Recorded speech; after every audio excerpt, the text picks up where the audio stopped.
Le grand pavillon de la résidence présidentielle de Moussoro a refusé du monde en ce lundi après-midi. Plusieurs centaines de personnes, autorités, cadres, représentants de toutes les corporations de la population gazalaise avaient rendez-vous avec le chef de l'État, général Mohamed Idriss Déby Itnou. Elles sont venues écouter son message et exprimer leurs doléances déclinées au tout début de la rencontre par le gouverneur général Loumhina Souleïna. Il s'est montré direct pour exprimer les attentes de ses administrés dont la situation est décrite globalement difficile au regard de l'absence des structures sociales de base. Ce constat est partagé par le chef de l'État, général Mohamed Idriss Déby Itnou, qui fait observer que la province du Bahr el Ghazal, située aux portes du désert, est confrontée à de multiples défis liés au changement climatique qui impactent plusieurs secteurs, notamment la santé humaine et animale, l'environnement, l'agriculture, l'eau, et affecte ainsi sérieusement le mode de vie de la population gazalaise. Évoquant des réponses appropriées, le président de la République a fait des annonces fortes en matière de réalisation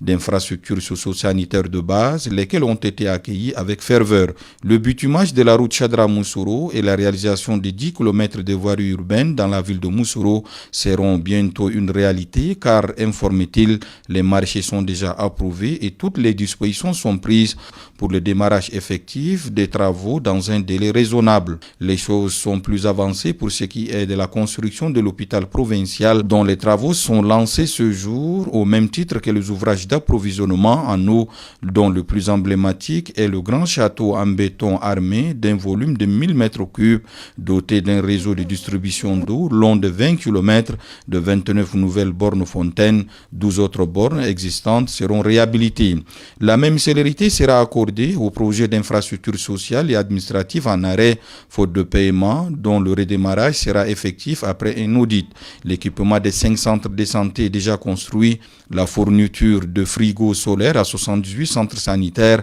la construction et l'équipement de 4 nouveaux centres de santé sont également au rang des annonces. Avouant sa sensibilité aux réalités vécues par les jeunes Gazalais, le chef de l'État général Mohamed Idriss Déby Itnou promet un accompagnement à la hauteur de leurs attentes et boostera leur participation à l'essor du pays. Dans le souci de la création d'emplois à leur faveur, notamment par le secteur privé, il a annoncé un certain nombre de mesures dont le règlement graduel de la dette intérieure. L'emploi, la santé, l'eau, la formation sont autant de secteurs pris en compte dans la réponse du président de transition désireux de créer les conditions qui vont freiner l'aventure, l'orpaillage, le banditisme, le mercenariat ou la rébellion. Il exhorte la population à plus de vigilance et à stopper certaines pratiques néfastes tendant à saper les efforts entrepris pour maintenir la paix et la cohésion dans cette province. Respect de l'autorité de l'État, arrêt des conflits fonciers intercommunautaires, plus d'équité dans la répartition de tout ce qui est destiné à la province sont autant de prescriptions du chef de l'État